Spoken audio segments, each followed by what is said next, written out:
오직 너 하나님의 사람아 하는 제목으로 은혜를 받고자 합니다. 하나님의 사람이라고 하는 호칭은 본 성경의 수신자인 디모데로 하여금 자신이 어떠한 존재이고 어떤 삶을 살아야 할 것인가를 일깨워 줍니다.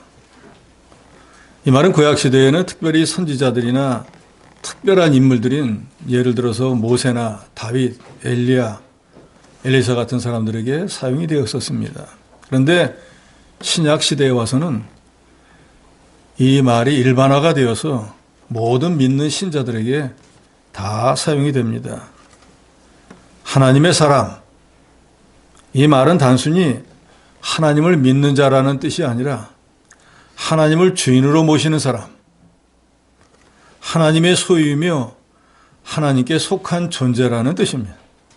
더욱이 여기에 오직 하나님의 사람아 하고 오직이라는 부사를 붙인 것은 저들과 달리 바로 너는 하나님의 사람이다. 나는 세상의 것이 아니고 그리스도의 것이다. 하나님의 속한 자라는 정체성을 분명히 언급하는 말입니다. 그러니까 오직 너 하나님의 사람아, 예수 믿고 구원 얻어 하나님의 자녀가 된 저와 여러분들, 오늘 본문에 우리에게 두 가지를 행할 것을 교훈하고 있습니다. 첫째는 자족의 신앙을 가지라는 것입니다. 6절에 보면 그러나 자족하는 마음이 있으면 경건은 큰 이익이 되느니라 그랬습니다. 사전적인 의미로 자족이라고 하는 말은 스스로 넉넉하게 여겨 만족한다라는 뜻입니다. 즉 어떤 외부적인 도움에 의존하지 않고 스스로 나는 이만하면 충분하다, 만족한다 라고 하는 것을 자족이라고 하는데, 옛말에는 지족 안락이라고 하는 말이 있습니다. 가진 것에 만족할 줄 아는 사람은 이미 가장 부유한 사람이다. 또 안분지족이라는 말도 있는데 자신의 처지를 편안히 여기고 만족할 줄 아는 삶의 태도를 말합니다. 그러니까 불신자들도 자기가 가진 것이 어느 만큼 있으면 그것으로 만족하면 그것이 행복이라고 느낀다는 거예요. 성경적 의미에서 자족이라고 하는 것은 어떤 외부적인 환경이나 아니면 자기 소유에 상관없이 하나님 한 분만으로 만족하고 그분의 주권을 신뢰해서 주어지는 모든 환경에서 늘 감사하는 마음을 말합니다. 우리 기독교인에게 이 자족이 필요한 이유는 우리 자신들이 하나님의 피조물이고 지금 내가 가지고 누리고 사는 모든 것들이 하나님의 은혜로 주신 것임을 알고 그렇기 때문에 탐욕을 멀리하고 현재에 감사할 수 있도록 만들기 때문에, 자족하는 마음이 있으면 하나님이 내게 딱 맞는 것을 주었다라고 생각해서 욕심 안 낸다 그 말입니다.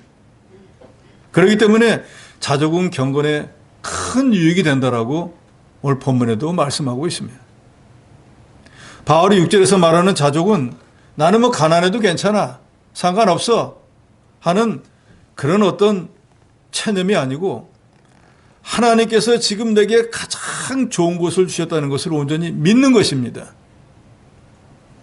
그러므로 자족은 내가 그런 형편에 있다는 것을 깨달아 하는 지족을 넘어서서 과거와 현재, 미래까지도 하나님이 내게 주시고 주실 것은 내게 가장 좋은 것, 내게 가장 알맞은 것, 내게 유익하고 복된 것을 주신 것으로 믿고 거기에 합당한 경건한 삶을 사는 것을 말합니다. 그러니까 자족의 핵심은 뭐가 부족하다, 아니면 뭐가 풍요하다라는 외부적 요소에 의해서 내 신앙이 지배받는 것이 아니고 오직 하나님으로 만족하는 것을 말하고 있습니다. 그래서 바울은 이 편지를 쓸 때에도 감옥이라고 하는 최악의 환경 속에서 이 편지를 썼는데, 바울은 그 감옥에서도 그 감옥에 구속된 환경을 이기는 영적인 원리, 바울은 일체의 비결이라고 말했습니다. 즉 주님이 함께 하시면 어떤 환경도 문제가 되지 않는다 하는 자족을 배웠다고 했습니다. 그래서 빌립보서 4장 11절에 보면 나는 비천에 처할 줄도 알고 풍부에 처할 줄도 알아. 모든 일, 곧 배부름과 배고픔과 풍부와 궁핍에도 처할 줄 아는 일체의 비결을 배웠노라 하고 말했습니다. 바울에게 있어서 이 자족이라고 하는 것은 환경이 나를 지배하게 두지 않고 내가 그리스도 안에 있으므로 환경을 극복하는 상태를 의미합니다. 즉 저와 여러분에게 자족이 필요한 이유는 뭔가? 내가 환경의 지배를 받지 않고 오히려 자족하는 마음이 있으면 환경을 지배할 수 있다는 거예요. 돈이 없어 원망 불평하고 그것 때문에 열등감을 갖고 사는 게 아니라 하나님이 내게 딱 맞고 알 만큼 주셨어 라고 하면 돈에 더 이상 구애를 받지 않게 되는 것 같아요. 지배를 받고 사느냐 지배하고 사느냐, 자족하는 마음이 있느냐 없느냐에 달려있다는 것입니다. 그래서 사도 바울은 빌립보서 4장 13절에 일체의 비결을 배웠다라고 하면서 그 다음에 무슨 말을 하는가? 내게 능력 주시는 자 안에서 내가 모든 것을 할 수 있느니라 했습니다. 이 말은 자기가 그리스도 안에서 무엇이든지 다 할 수 있다는 뜻이 아니고 그리스도 안에 내가 있을 때 주님이 힘 주시면 내가 어떤 고난, 어떤 결핍 있다고 할지라도 넉넉히 이겨낼 수 있다 그 말이에요. 즉 자족할 수 있는 힘이 자기 스스로 자기 능력으로 자기 수단으로 된 것이 아니고 주님이 그런 자족하는 마음을 주시기만 하면 내가 가난할 때가 됐든 부할 때가 됐든 나는 그런 거에 얽매이지 않을 수 있다 그 말이에요. 그렇기 때문에 우리 성도는 무엇보다도 자족하는 마음을 가져야 합니다. 구원받은 성도는 눈에 보이는 가시적이고 육신적인 것보다 눈에 보이지 않는 비가시적이고 신령한 것을 소망하고 심령에 낙을 누리는 자족의 삶을 살아야 돼요. 많은 것을 쌓아놓고 이거 누가 가져갈까, 이거 잃어버리지 않을까 염려 근심 걱정한다 그러면 차라리 그게 없는 게 낫지 않겠어요?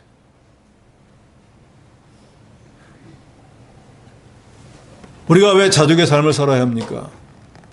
그것이 하나님이 원하시는 성도의 참된 행복이고 그것이 하나님을 기쁘시게 하는 삶이 되기 때문입니다. 7절 8절에 우리가 세상에 아무것도 가지고 온 것이 없으며 또한 아무것도 가지고 가지 못하리니 우리가 먹을 것과 입을 것이 있은즉 족한 줄로 알 것이니라.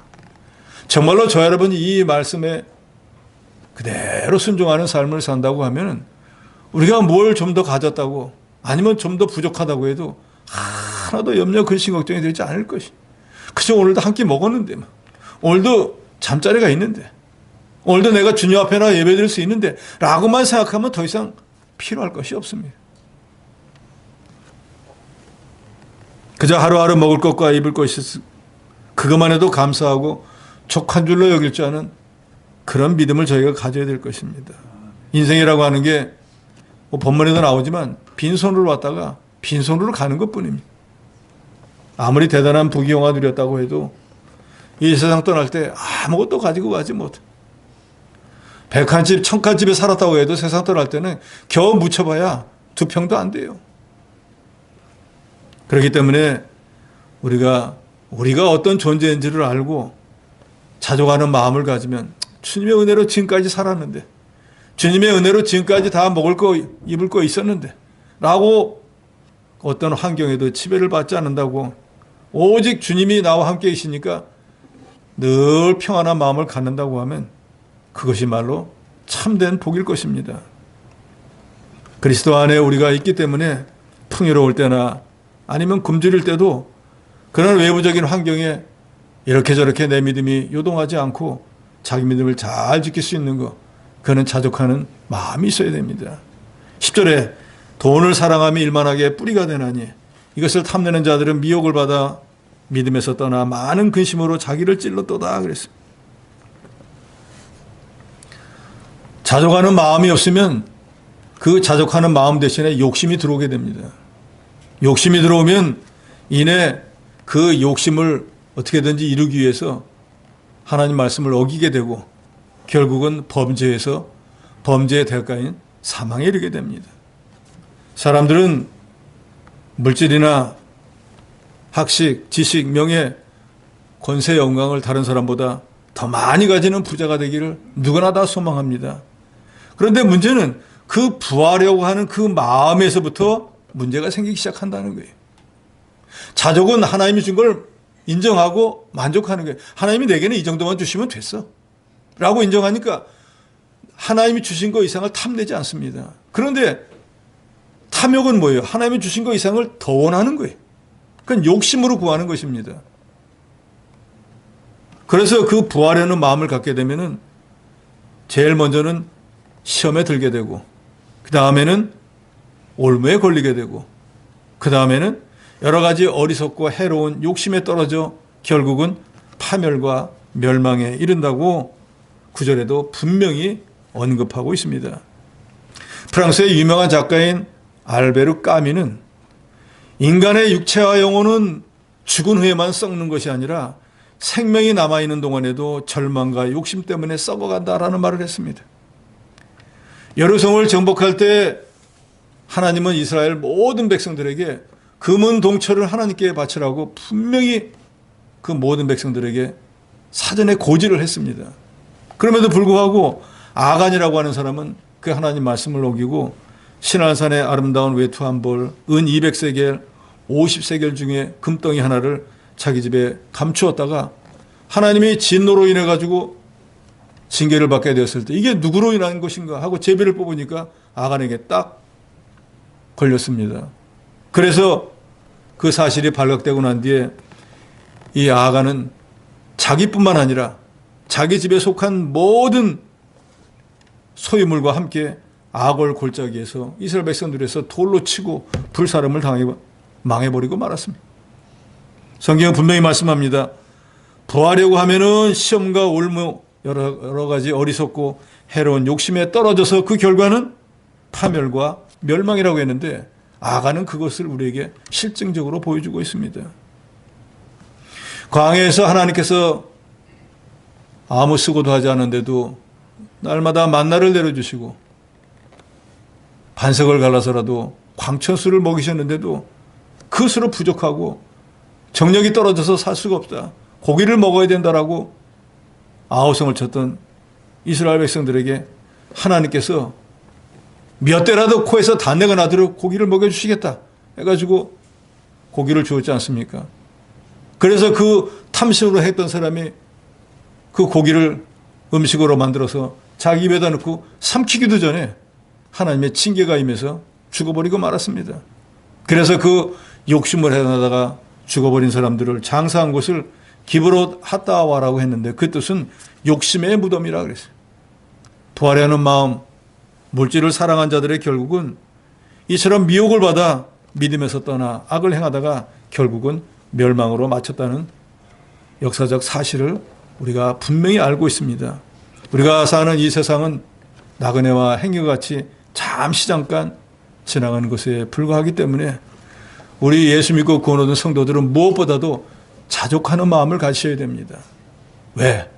하나님이 나를 세상 어떤 사람보다 더 잘 알고 나를 만드신 분이기 때문에 내게 이 정도만 있으면 되겠다, 이것이 있으면 되겠다 해서 하나님이 주신 거라 그 말이에요. 그러니까 우리가 더 욕심을 낼 게 없는 거예요. 하나님이 뭘 몰라가지고 주시지 않을 걸 주었다든지 필요한데도 안 주신다든지 하는 게 아니라 하나님은 내게 필요한 것만 딱 주시는 거예요. 이걸 우리가 깨닫고 감사함으로 사는 것이 바로 자족입니다. 1980년대 홍콩 영화의 전성시대를 이루었던 주인발이라고 하는 배우는 2023년에 자기의 전재산 56억 홍콩 달러, 우리나라 돈으로 8,100억 원을 기부하겠다고 발표했습니다. 그러니까 기자가 그 사람한테 물어봤습니다. 당신은 행복의 조건을 무엇이라고 생각하는가?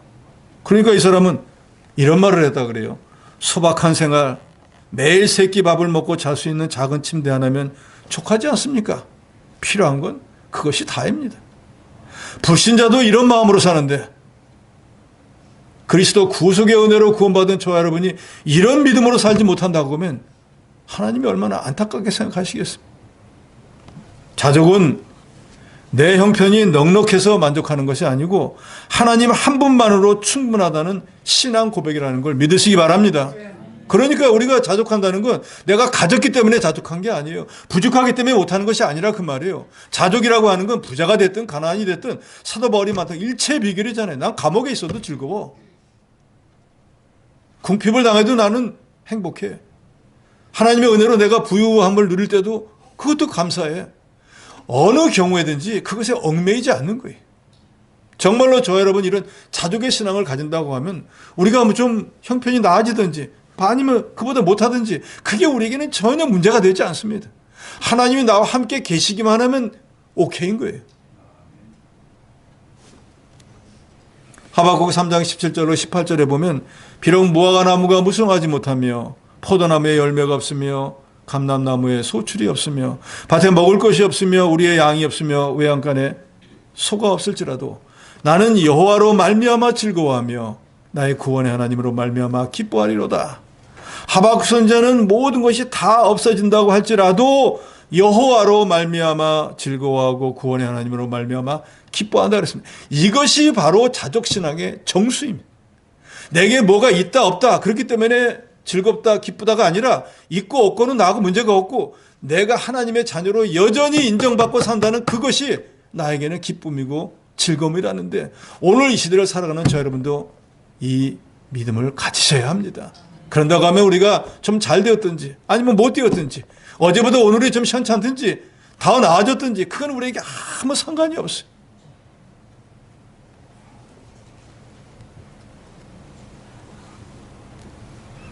하박국 선지자 시대 때는 농사 짓는 시대 아닙니까? 그런데 그때 포도나무 열매 없어, 감람나무 소출이 없어, 밭에 먹을 식물이 없어, 하다못해 외양간에 소가 없어. 이건 아무것도 없다는 거예요. 완전히 극한 상황에 다다랐다는 거예요. 그런데 하박국 선지자는 뭐라 그럽니까? 그래도 나는 하나님이 나와 함께 계신 것만 생각해도 기쁘고 즐거워. 내 손에 쥔 것이 아무것도 없어도 하나님 한 분만으로 기뻐하고 행복할 수 있는 이게 바로 자족의 신앙입니다. 여러분도 이런 신앙을 가지시기 바랍니다. 다니엘의 세 친구였던 하나냐, 미사엘, 아사랴 이 세 사람은 극렬히 타는 풀무불 앞에서도 자기 신앙을 양보하지 않았습니다. 그런데 어떻게 그 풀무불의 시험을 이겼을까요? 자족하는 신앙이 있었기 때문에. 다니엘서 3장 17절 18절에 보면 이렇게 말합니다. 왕이여 우리가 섬기는 하나님이 계시다면 우리를 맹렬히 타는 풀불 가운데서 능히 건져내시겠고 왕의 손에서도 건져내시리이다. 그렇게 하지 아니하실지라도 왕이여 우리가 왕의 신들을 섬기지도 아니하고 세우신 금신상에 절하지도 아니할 줄을 아옵소서. 사드락 메삭 아벳느고는 생명을 구원받기 위해서 느부갓네살 왕에게 구차히 변명하지 않았습니다. 그러면서 말합니다. 하나님께서 능력으로 우리를 구원해 주실 거예요. 그런데 우리 생각은 구원해 주시면 좋겠는데 혹시 하나님이 그리 아니하실지라도 우리 구원해 주지 않는다고 해도 나는 여전히 하나님이 나와 함께 계신 그것으로 만족하기 때문에 우상에 절할 생각이 없습니다. 자족하는 신앙이 있기 때문에 풀무불에 들어가느냐 안 들어가느냐 그거는 중요한 게 아니에요. 내가 하나님에 대한 신앙을 지키는 옷이 이게 중요하다 그랬습니다. 설령 건져주시지 않는다고 해도 하나님은 여전히 나의 하나님이라고 고백했습니다. 이 자족의 신앙으로 풀무불 속에 들어가니까 예수 그리스도께서 오셔서 그들을 구원해 주었습니다. 예수님께서도 말씀하시죠. 마태복음 6장 33절에 그런즉 너희는 먼저 그의 나라와 그의 의를 구하라. 그래야만 이 모든 것을 너희에게 더하시리라. 자족하는 사람은 주님의 말씀을 믿고 무엇을 먹을까 무엇을 입을까 하는 육신의 염려를 뒤로하고 하나님의 통치를 받으며 그의 의를 구하는 신령한 삶을 추구할 것입니다. 왜냐하면 육신의 것은 이 모든 것을 너에게 더하시리라고 하는 하나님의 약속이 임할 것이기 때문에 하나님이 나의 필요를 책임져 주신다는 확신이 있을 때 우리는 육신의 결핍에 연연하지 않고 영적 가치에 더욱 진력할 수 있을 것입니다. 결국 자족이라고 하는 것은 내가 원하는 결과가 주어져야만 만족하는 상태가 아니라 하나님의 결정이 무엇이 되었든지 다른 말로 하나님이 내게 무엇을 주었든지 그것 자체로 만족한다 그 말이에요. 복을 주어가지고 형통하고 창성하게 잘 될 때도 만족하고 반대로 내 죄값으로 해서 재앙을 주어서 쫄딱 망할 때도 내가 당연히 이걸 받아야 된다. 라고 나오미처럼 생각하면 원망할 것은 아무것도 없어요. 찬송가 438장 내용원이 은총 입어 3절 가사에 보면 높은 산이 거친 들이 초막이나 궁궐이나 내 주 예수 모신 것이 그 어디나 하늘나라라고 하는 가사가 나오는데, 자족하는 마음을 가진다고 하면 실제 삶에서 어떤 형편에 있든지 자족할 수 있다는 것을 말하고 있습니다. 초막은 궁핍한 처소, 물질적 결핍, 고난 있는 자리를, 궁전은 화려한 처소로 풍요와 권세가 있는 자리를 말하고 있는데, 자족하는 사람은 초막에 있느냐 궁궐에 있느냐 그게 문제가 아니라 그 말이에요. 누구와 함께 있느냐 이것이 중요하다. 초막이나 궁궐이나 내게는 아무 문제도 되지 않고 나는 그런 것에 연연하지 않고 오직 나의 관심은 내 주 예수 모신 그곳이 나는 하늘나라이다. 주님만 모시면은 초막에 가 있든지 사도 바울처럼 감옥에 가 있든지 나는 주님만을 모셨기 때문에 그곳이 바로 천국이다. 자족하는 신앙을 가진 바로 이렇게 된다는 것입니다. 이런 삶을 살고 싶지 않으십니까? 자족하시기 바랍니다. 하박국 선지자의 무엇이 없을지라도 다니엘의 세 친구의 그리 아니하실지라도 이 모든 고백은 육신적인 환경과 상관없이 하나님이 내 삶의 주인이라는 사실 하나만으로도 즐겁고 기쁨, 평안을 누릴 수 있다는 자족의 신앙을 보여줍니다. 우리들도 내 삶에서 모든 것이 다 없어진다고 할지라도 나는 하나님 한 분만으로 만족한다라고 하는 자족의 신앙을 갖는 여러분이 되시기를 주의 이름으로 축원합니다. 두 번째로 믿음의 선한 싸움을 싸우라는 것입니다. 12절에 믿음의 선한 싸움을 싸우라. 영생을 취하라. 이를 위하여 내가 부르심을 받았고 많은 증인 앞에 선한 증언을 하였도다. 우리가 자족하는 신앙을 가져야 되는 이유, 믿음의 선한 싸움을 싸우기 위해서입니다. 자족하는 마음을 가진 성도는 이제 구원받은 자의 합당한 믿음의 선한 싸움을 싸워서 영생을 취하는 자가 되어야 됩니다. 그런데 선한 싸움을 싸우기 전에 자족하는 마음이 있어야 선한 싸움을 싸울 준비가 된다 그 말입니다. 왜냐하면 우리가 선한 싸움을 싸우도록 하기 위해서 주님이 우리를 구원해 주셨고 자녀로 삼아 주었습니다. 그렇기 때문에 이 선한 싸움을 싸우기 위해서 기초가 되는 것이 바로 자족하는 마음이에요. 왜? 선한 싸움은 나의 욕심을 채우기 위한 싸움이 아니고 나의 영적 모든 필요한 것을 채우기 위한 싸움입니다. 나의 믿음을 지키기 위한 싸움이 마귀와의 영적 싸움입니다. 자족하는 마음이 있으면 우리가 그리스도 안에서 삶을 살아가면서 모든 것이 충분하다고 느낍니다. 다른 말로 부족함이 없다고 느끼는 거예요. 그렇기 때문에 세상 어떤 유혹에도 흔들리지 않고 자기 신앙을 지켜나갈 수가 있습니다. 수십 년을 예수 믿었다고 해도 욕심을 버리지 못하면 그 욕심의 대가로 결국 멸망하게 되는 거예요. 자족하는 신앙을 갖고 있기 때문에 어떤 형편에서도 육신의 것에 얽매이지 않고 이제는 그런 것들은 아주 하찮은 것으로 여기고 가장 고상한 지식인 예수 그리스도를 사모하고 사도 바울처럼 그것을 얻기 위해서 해산하는 수고를 하게 될 것입니다.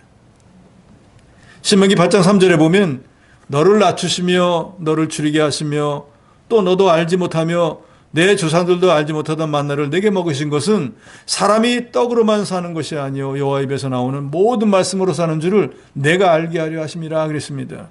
사람은 떡으로만 사는 것이 아니오라고 하는 말씀은 인생에 있어서 분명히 떡이 필요하지만 떡보다 더 중요한 것이 있는데 그것은 하나님의 말씀이라는 거예요. 그러니까 사람은 이 영혼을 가지고 있기 때문에 육신의 떡이 아닌 영혼의 양식이 육신을 지탱하는 떡보다 더 중요하다는 것을 여러분이 분명히 아셔야 됩니다. 그러니까 성도가 이 영의 양식 얻기 위해서는 선한 싸움을 싸워야만 됩니다. 교회만 왔다 갔다 한다 해서 영의 양식이 얻어지는 것이 아닙니다. 우리가 알듯이 선한 싸움이라고 하는 것은 뭐 주먹을 가지고 무기를 가지고 싸우는 육체적인 싸움이 아니고 영적 싸움입니다. 에베소 6장 12절에 보면 우리의 씨름은 혈과 육에 대한 것이 아니요 정사와 권세와 이 어둠의 세상 주관자들과 하늘에 있는 악의 영들에게 대함이라 그랬습니다. 그러니까 우리가 싸우는 이 선한 싸움, 바울이 말하는 선한 싸움을 싸우라 하는 것은 자족은 뭐예요? 눈에 보이는 것들이, 육체적인 것들이 하나님이 내게 주신 거로 나는 만족한다는 거잖아요. 그러니까 이제는 더 이상 눈에 보이는 가시적인 게 난 욕심을 내지 않고 이제는 떡보다 더 소중한 게 뭔가? 하나님의 말씀이기 때문에, 영적인 것이기 때문에 나는 그런 것들은 하나님이 주신 것으로 만족하기 때문에 내게 필요한 것은 이제 영적인 것이다. 그래서 선한 싸움을 싸우게 된다는 것입니다.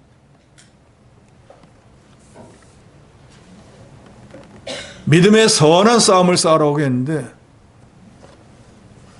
믿음의 선한 싸움은 마귀와의 싸움이네. 마귀는 우는 사자처럼 두루 다니면서 어떻게 하든지 우리 믿는 사람들을 다시 자기 종을 만들려고 애씁니다. 그래서 우리로 범죄하게 만들어서 너 같은 사람이 무슨 기독교인이냐 하고 하나님과 우리 사이를 멀어지게 만듭니다. 공동체 안에, 가정 안에 미움과 오해를 심어서 관계를 파괴하고 하나님 말씀보다 세상의 것, 돈, 쾌락, 교만이 더 좋게 보이도록 만들어서 우리로 거기에 미혹되게 해서 결국은 멸망으로 인도하는 것이 마귀의 역사입니다. 이 싸움은 우리의 힘으로는 이기지 못합니다. 마귀는 과거에 천사장이었잖아요. 그러니까 영물이 우리보다 훨씬 뛰어납니다. 그러니까 우리는 예수 그리스도를 힘입지 않고는 마귀와 싸워서 절대로 이길 수 없습니다. 그렇기 때문에 우리 힘만으로 마귀를 이길 수 없기 때문에 야고보 4장 7절에 보면 마귀를 대적하라. 그러면 너희를 피한다 그랬습니다. 마귀하고 친근히 지내지 말고 마귀를 대적해야 됩니다. 마귀의 속임수에 타협하지 말고 단호하게 물리치는 태도가 필요합니다. 그러면 어떻게 해야 되겠어요? 성령의 검이 있어야 돼요. 쫓아내려면은 집안에도 남의 집 개가 와서 얼쩡얼쩡거리 막대기를 있어야 쫓아낼 거 아니에요. 우리는 전신갑주를 입는데 성경에서 말하는 모든 전신갑주는 한 가지만을 빼고 나머지는 다 보호장구예요. 그러나 수비만 해서는 대적을 이길 수 없잖아요. 이길 수 있는 유일한 공격무기 하나는 성령의 검인데 그것은 바로 하나님의 말씀입니다.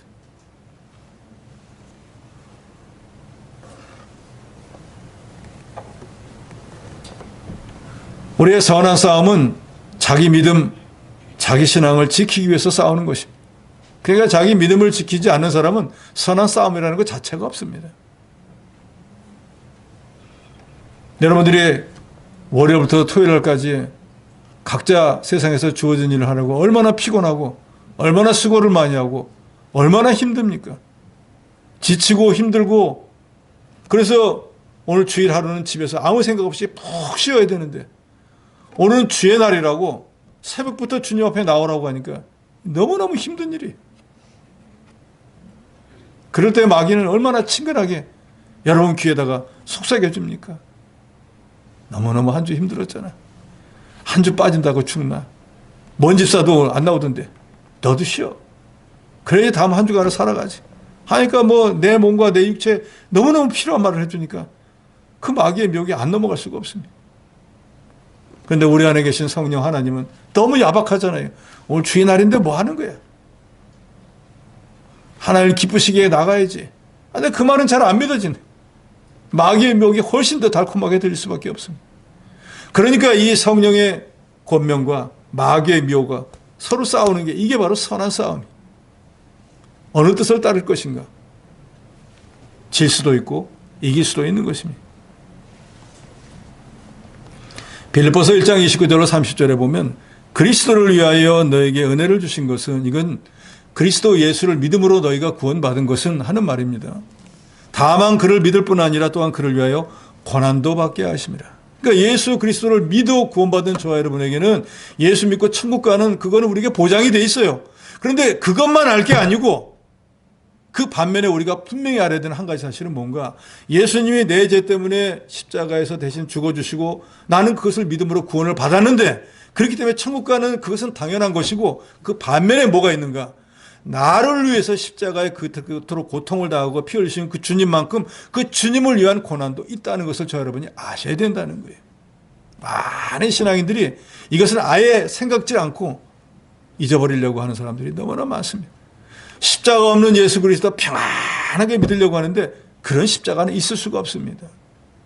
구원받은 성도에게는 우리를 구원하신 주님을 위한 고난도 반드시 있다는 것을 여러분 계산에 넣어두시기 바랍니다. 그러니까 우리가 살아다 보면은 예수 믿는데도 왜 이런 어려운 일이 생기지? 당연한 거예요. 예수 믿는다고 해서 불신자들하고 전혀 다르게 뭐 질병도 안 걸리고 사업만 하면 잘 되고 뭐 가정이 평안하고 그런 거 없습니다. 똑같아요. 그러나 이길 수 있는 방법이 다르고 도와주는 분이 다른 것뿐이에요. 자기 신앙을 지키고 하나님의 나라를 확장하고 하나님을 영화롭게 하기 위해서 싸우는 모든 것들이 바로 선한 싸움이에요. 이 싸움은 세상의 어떤 권력이나 재물을 얻기 위한 눈에 보이는 그런 다툼이 아니고 하나님의 뜻을 이 땅에 이루고 자기 신앙을 지켜나가기 위한 그런 영적인 싸움이에요.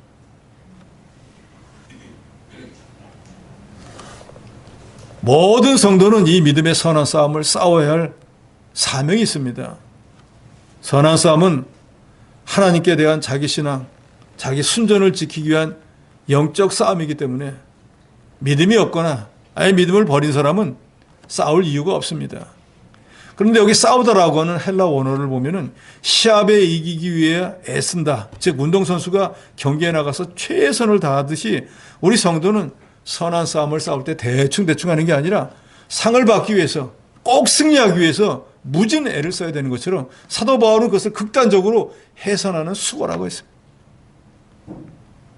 그러니까 우리가 하늘나라의 신령한 여러 가지 영적 은사를 받기 위해서는 마치 임산부가 아이를 낳는 것 같은 그런 극한 고통이 있어야지 조금씩 얻어지는 것이지 그저 예배당을 왔다 갔다 한다고 해서 얻어지는 것이 아니라는 거예요. 우리가 그 모든 것을 가질 수 있는 가능성은 있지만 그것이 정말로 내 것이 되느냐 내가 얼마나 힘쓰느냐에 달려있다는 거예요. 12절에 믿음의 선한 싸움을 싸우라 영생을 취하라 이를 위하여 내가 부르심을 받았고 많은 증인 앞에 선한 증인을 하였다라고 말했는데 바울이 디모데에게 거듭 선한 싸움을 싸우라고 권면하고 있는 이유는 이 일이 하나님께서 택한 자들을 구원하신 목적이고 또 성도가 이 세상에 있을 동안에 마땅히 해야만 되는 의무이기 때문입니다. 선한 싸움 거듭 말씀드리지만 영적 싸움. 그래서 이것은 옛사람을 벗어버리고 새사람을 입어나가는 것을 말합니다.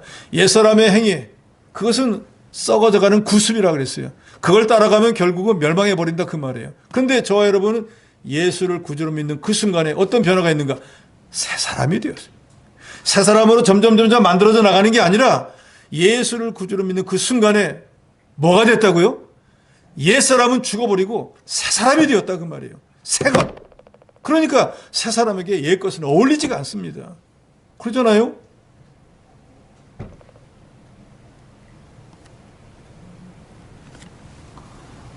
새 사람은 그렇기 때문에 나를 자꾸 옛사람의 더러운 것으로 멸망시키려고 하는 그 마귀와의 선한 싸움을 해서 그것을 이겨야 된다는 거예요. 성경에 이런 말씀이 있잖아요. 진자는 이긴 자의 종이다. 변명할 수가 없습니다. 진 건 진 거예요. 그러니까 우리는 어찌하든지 마귀의 싸움에서 승리해야 됩니다. 지고 난 뒤에 내가 힘을 다 써서 내가 형편이 어때서 아무리 변명해봐야 소용이 없는 거예요. 진 것으로 끝나는 거예요.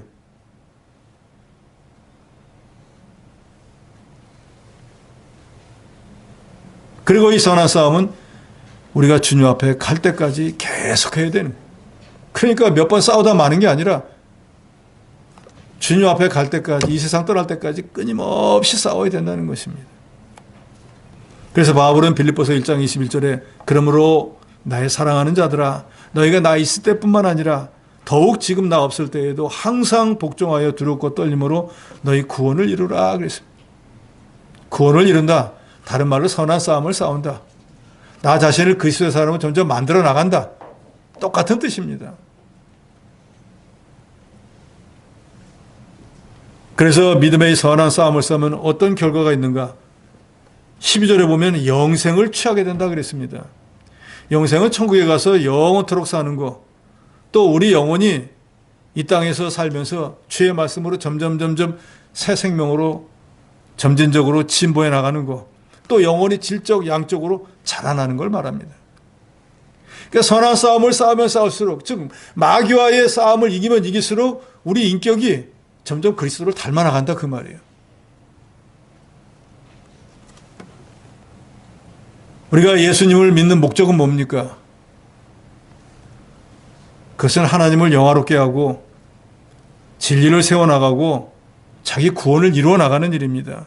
성도는 이 일을 위해서 부름받은 사람들입니다. 그래서 이 세상에서 믿음의 선한 싸움을 잘 싸운 사람은 이 세상을 떠나 하나님 나라에 갔을 때 주님이 주시는 면류관 상을 받을 것입니다. 그것은 우리가 주를 위해서, 복음을 위해서, 자기 구원을 위해서 수고한 것이 있다면, 선한 싸움을 싸운 그 결과가 있다면 그 결과에 대해서 주님이 합당한 상을 주신다는 걸 말하는 거예요.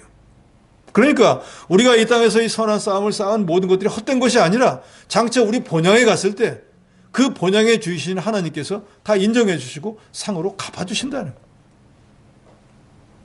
그래서 디모데후서 4장 7절에 바울은 말하지 않습니까? 내가 선한 싸움을 싸우고 나의 달려갈 길을 마치고 믿음을 지켰으니 이제 후로는 나를 위하여 의의 면류관이 예비되었으므로 주 곧 의로우신 재판장이 그날에 내게 주실 것이니 내게만 아니라 주의 나타나심을 사모하는 모든 자에게니라. 바울은 자기가 스스로 말합니다. 나는 선한 싸움 달려갈 길 그 가운데 믿음을 지켰어. 그래서 주님이 주의 뜻대로 살았으니까 주님 앞에 쓸 때 내게 잘했다 칭찬하시고 의의 면류관을 주실 것을 나는 확신한다. 그런데 나뿐만 아니다. 너희들도 그와 같이 선한 싸움을 싸우고 달려갈 길을 마치고 믿음을 지킨다고 하면 내게 주신 그 상을 너희들에게도 분명히 주실 것이다. 그 말은 너희도 그런 상을 받기 위해서 힘쓰고 선한 싸움을 싸우라는 것입니다. 이 세상은 순식간에 지나가 버립니다. 우리가 주의 은혜로 우리 그리스도 예수의 희생의 은혜로 저와 여러분은 구원을 받았습니다. 그리고 오늘 본문의 하나님 말씀처럼 너 하나님의 사람아, 하나님의 권속이 되었습니다. 천국의 자리를 예약해 놓았습니다. 세상에 우리보다 복된 사람들은 없습니다. 그러면 이제 우리는 어떤 삶을 살아야 되겠습니까? 지금 내게 주신 것이 무엇이 되었든지 간에 하나님이 내게 제일 좋은 거, 제일 유익한 거, 제일 복된 것을 지식적으로가 아니라 정말로 그렇게 믿어서 그렇게 살면 어떻게 하나님이 다 내게 맞는 거라서 주셨어 하는 자족하는 신앙을 갖는다고 하면 외부적인 어떤 환경이나 어떤 그런 것들에 의해서 내 신앙이 왔다 갔다 요동하지 않을 것입니다. 주님은 우리에게 바로 그런 신앙을 요구하십니다. 지금까지는 어떠한 삶을 살았든지 간에 내게 제일 좋은 아내를 주셨어. 제일 좋은 자식을 주셨어. 내게 딱 맞는 집을 주셨어. 내게 제일 좋은 교회를 주셨어. 라고 하는 자족하는 신앙이 있다고 하면 교회를 나오든지 집에를 가든지 어디에 있든지 간에 어디에 있느냐 얼마를 가졌느냐에 상관없이 나는 늘 주님으로 인해서 만족하는 삶을 살 수 있을 것입니다. 주님은 오늘 저와 여러분에게 바로 이걸 원하십니다. 아무리 신앙생활을 수십 년을 했다고 할지라도 이것이 없으면 결국은 불신자와 다를 게 뭐가 있겠습니까? 이런 자족하는 신앙을 가지면 하나님께서 그 마음에 뭘 주십니까? 내가 너에게 평안을 주노니. 마음의 심령이 편해서 누가 뭘 출세를 했다, 누가 뭘 많이 얻었다, 복권이 맞았다, 나는 전혀 상관이 없어요. 내가 내 신앙, 주님께 대한 신앙만 잘 지키고 있으면 나는 그것으로 만족할 수 있는 그런 신앙의 단계까지 올라간다고 하면 하나님이 얼마나 기뻐하실까요? 다른 교회, 다른 성도들은 어찌할지 몰라도 우리 성천교에 속한 여러분들은 이런 자족하는 신앙을 가지고 이제 우리는 육신적인 거에 구애를 받지 않잖아요. 그게 있든 없든 내가 주님만 모시고 되면 나는 내 있는 곳이 천국이야 라고 한다면 이제 우리는 뭘 해야 되겠습니까? 이제 육신의 것이 아닌 영적인 것을 위한 선한 싸움을 열심히 싸워서 나그네와 하인 같은 이 삶이 마치고 나는 날에 주님 앞에 갔을 때 참 잘했다. 바울에게 줬던 의의 면류관 너도 받아라 하면 그때 얼마나 영광스러웠겠어요. 결론입니다. 다만 너의 하나님의 사람아, 예수 그리스도를 믿고 구원 얻어 하나님의 자녀가 된 여러분들, 세상의 것에 좌우되지 마시고 주님이 우리에게 제일 좋은 걸 주셨다고 하는 자족하는 신앙을 가지시고 이제 그것에 얽매이지 말고 그것을 지배하면서 세상 다른 것보다 가장 귀중한 이 영적인 것을 위해서 선한 싸움을 잘 싸워서 장차 주님 앞에서 멸류관 상 받는 여러분이 되시기를 주의 이름으로 축원합니다.